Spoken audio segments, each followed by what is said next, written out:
mazuri kutoka kwa wazee wa wanafunzi,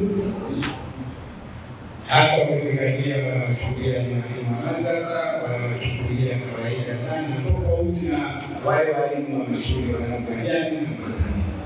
Hivyo wanaomba sana wazee na wao wathamini na wachukulie kama walimu, ukizingatia wao ndio walezi namba moja kwa watoto wetu. Sababu na hili wamekuwa wakisisitiza zaidi kwenye ile michango yetu ambayo tulikuwa tukitoa kila mwezi kwenye chuo kwa ajili ya kuwasaidia walimu pamoja na vyuo, ili nalo pia wamekuwa wakisisitiza.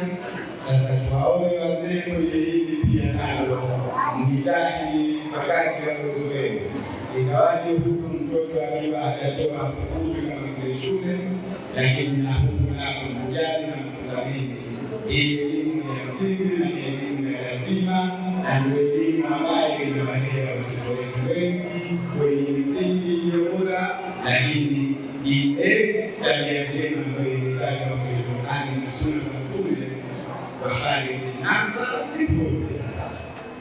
Kwa hiyo huku ndio tunakoipata hiyo thamani nyingine. Kwa hiyo tujitahidi kwenye hilo, ili nao walimu wapate nguvu ya kutulelea hawa watoto, ili watoto wetu wawe na tabia njema. Kwa upande wa walimu nao ninaamua niseme pia nikupongezeni sana, lakini na mimi pia nikupongezeni sana kwenye hili, mnajitahidi. Maanake msaada wetu unaingizwa 30, kiukweli tumeweza kufika zote 30. Kwa hiyo tunachokifanya sasa ni kuingiza tu makundi ya vijana wapya ambao wamefika kwenye 30, 20, 5, 10.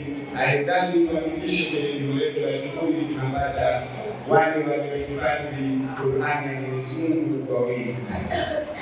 Na tuseme kweli, watoto wengi ambao wanahifadhi Qur'ani hata kwenye mashule wanafanya vizuri. Sasa kwa sababu wanapata ulezi ulio bora huku kwenye Qur'ani yetu, lakini vioni mwetu na kule nako hata ile taaluma ya kuelewa zaidi na kufahamu na kufia nayo inakuwa nzuri zaidi na wanafaulu vizuri. Kwa hiyo tuongeze bidii walimu kuwafundisha, na kwenye hili naomba niwaombe sana walimu, tusichoke, tupambane, maanake tuna fungu kwa Mungu kubwa ya walimu ambayo kazi kuifanya. Hii ni kazi ya kujitolea na kwa Mungu ndio kwenye fungu lake.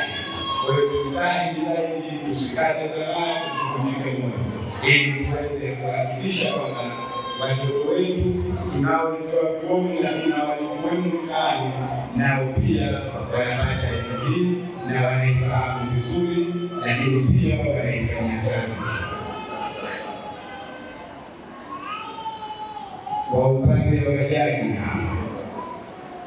najua hii ni kazi ngumu, na naomba mwelewe sana. Unapoambiwa tu wewe ndio mwamuzi, maanake ujue kwamba unakwenda kusimama kwenye kazi ambayo mwenyewe hasa ni Mwenyezi Mungu. Ndio maana akawa anasema huko fahakimu baina nasa ni hapa, hichi kipande kieleweke mahali. Kwa hiyo mjaji leo, kuna mtoto alisema hapa sijakosea, mimi nikasema kakosea, maanake anaonyesha ule mtoto ni kiasi gani ana confidence. Nikiondoka naomba yule mtoto anione, maanake wale ndio tunaowaitana watoto ambao wanajiamini kiasi kikubwa kama ndogo sana, lakini kaonyesha msisitizo kwamba anachokifanya anakijua, lakini anakifanya akiwa anakiamini kabisa. Hichi ndio kitu sahihi. Takbir. Kwa hiyo niwaombe sana majaji kwenye hili, tuifuate hii aya ya Mwenyezi Mungu, lakini tulijue kwamba tunalima. Maana hakimu aliye wa haki ni mwenyewe Allah Subhanahu wa Ta'ala, lakini tunabakia tunatakiwa tupate zile nyayo zake, tusijikanya kukosea, kwa sababu kukosea nako kwenye mambo kama haya ya dini na mtihani.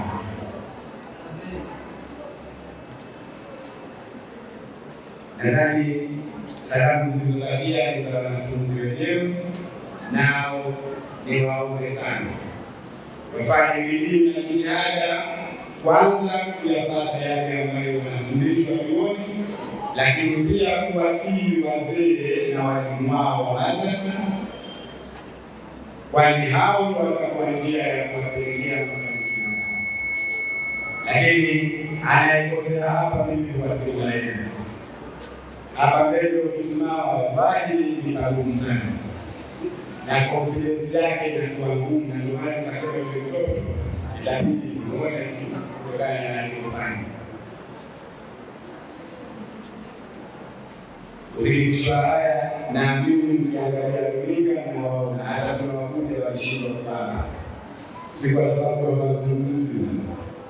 Nikutana nao njiani wale, unaweza leo ukanyamaza dakika 30 anasema hivi, lakini alipofika mbele hapa kama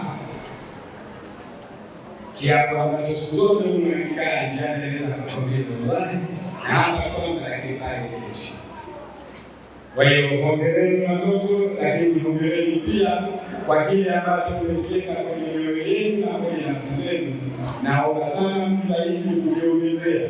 Wale ambao bado wako kidogo wako chini, basi waongeze. Maana mimi pamoja na ujanja wangu, wale wako na nusu wale watashiriki wale ndio na mama. Ile tutakuhifadhi kwanza swala hilo. Ili ukaijua haya, lakini nataka ukaijua haya ndio ipi na inasoma vipi. Ni shughuli kubwa. Wanastahili kupongeza sana, na ndio maana analia tena yule mtoto anayekosha sana, yuko kwenye aongeze sana.